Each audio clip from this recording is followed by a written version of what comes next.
Halo, saya Kori Ruth Elizabeth, mahasiswi PPG Prajab 2022 gelombang 2. Video ini dibuat untuk memenuhi tugas mata kuliah Filosofi Pendidikan Nasional, koneksi antar materi, relevansi perjalanan pendidikan nasional.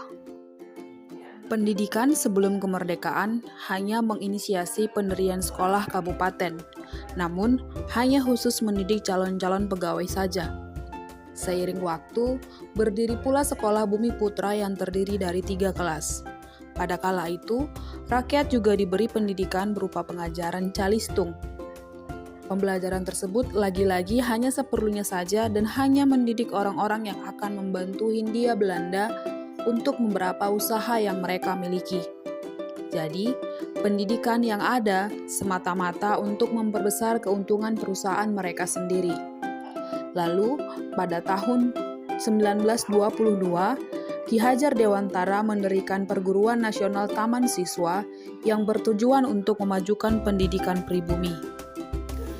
Dengan melihat perjalanan pendidikan nasional sebelum dan sesudah merdeka, praktik pendidikan di Indonesia masih terbelenggu oleh beberapa hal, yakni pembelajaran yang berfokus pada perkembangan intelektual peserta didik, tanpa pembelajaran yang berkaitan dengan budaya.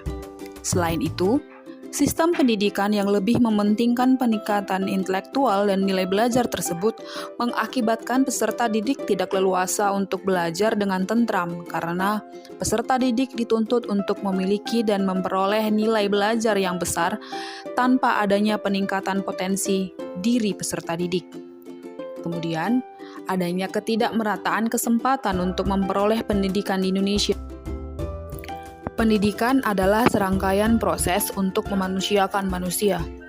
Konsep pendidikan menurut Ki Hajar Dewantara didasarkan pada asas kemerdekaan, memiliki arti bahwa manusia diberi kebebasan dari Tuhan Yang Maha Esa untuk mengatur kehidupannya dengan tetap sejalan dengan aturan yang ada di masyarakat. Maka dari itu, diharapkan seorang peserta didik harus memiliki jiwa merdeka dalam artian merdeka secara lahir dan batin serta tenaganya. Terdapat satu hal dalam pemikiran Ki Hajar Dewantara yang harus digarisbawahi, yaitu tentang trikosentris pendidikan, yakni keluarga, perguruan, dan masyarakat merupakan satu kesatuan yang utuh dalam pendidikan. Pendidikan memberi tuntunan terhadap segala kekuatan kodrat yang dimiliki anak agar ia mampu mencapai keselamatan dan kebahagiaan yang setinggi-tingginya, baik sebagai seorang manusia maupun sebagai anggota masyarakat. Dalam menuntun pertumbuhan kodrat anak, Ki Hajar Dewantara mengibaratkan peran guru atau pendidik seperti seorang petani atau tukang kebun. Petani hanya dapat menuntun tumbuhnya jagung, atau seorang petani sayuran. Ia dapat memperbaiki kondisi tanah, memelihara tanaman, menyiramnya setiap hari, memberi pupuk, membasmi hama, ulat-ulat atau jamur-jamur yang mengganggu hidup tanaman tersebut.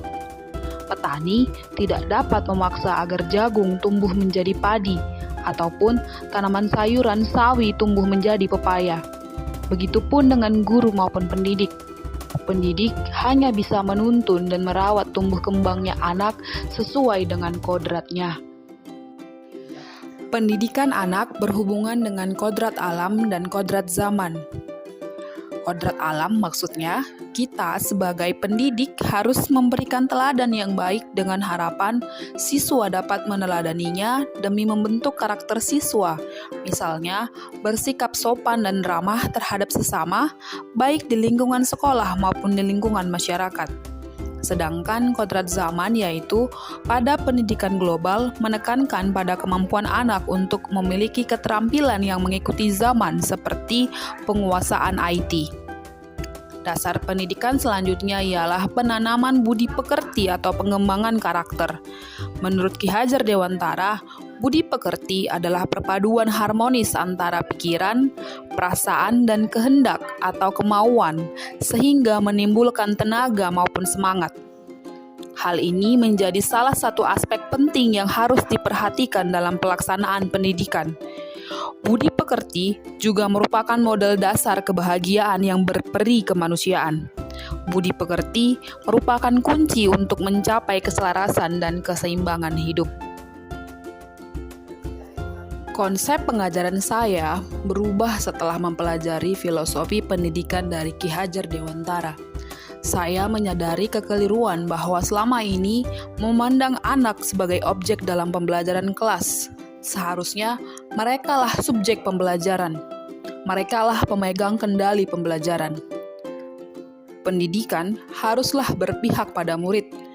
Pendidik harus menghamba pada sang anak, lebih mementingkan sang anak daripada karirnya sendiri. Segala sesuatu yang pendidik lakukan, ikhlas dan berpusat pada anak. Pendidik dengan niat ikhlas, suci hati, terlepas dari segala ikatan, berniat menghamba pada sang anak. Pendidikan harus memerdekakan berdasarkan pelajar Pancasila. Kita, sebagai pendidik atau guru, harus melaksanakan dasar kerja pendidik seperti yang diungkapkan Ki Hajar Dewantara, yaitu ingarso sung tulodo, di depan memberikan teladan, ing madia mangun karso, di tengah membangun semangat dan kemauan, tut wuri handayani, di belakang memberikan dorongan. Dalam pelaksanaannya, pendidik harus berkolaborasi dengan berbagai pihak, baik pihak sekolah, keluarga, maupun masyarakat. Perubahan yang saya rasakan dari mempelajari filosofi pendidikan Ki Hajar Dewantara yakni adanya sistem among dalam pembelajaran. Proses pembelajaran di kelas yang berlandaskan sistem among yakni dilakukan untuk bertujuan mendidik anak sebagai subjek bukan objek, karena anak adalah pusat pendidikan.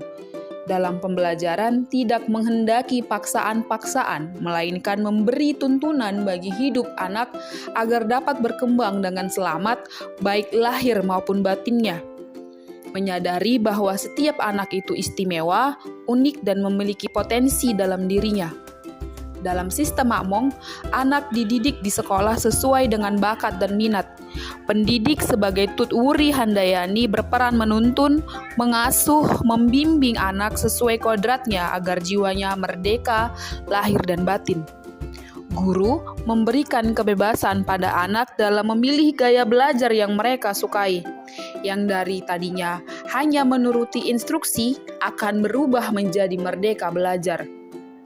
Kita, sebagai pendidik, menjadi pemimpin yang memerdekakan dan memberikan teladan, memberikan semangat, memberikan dorongan, dan serta mengayomi peserta didik.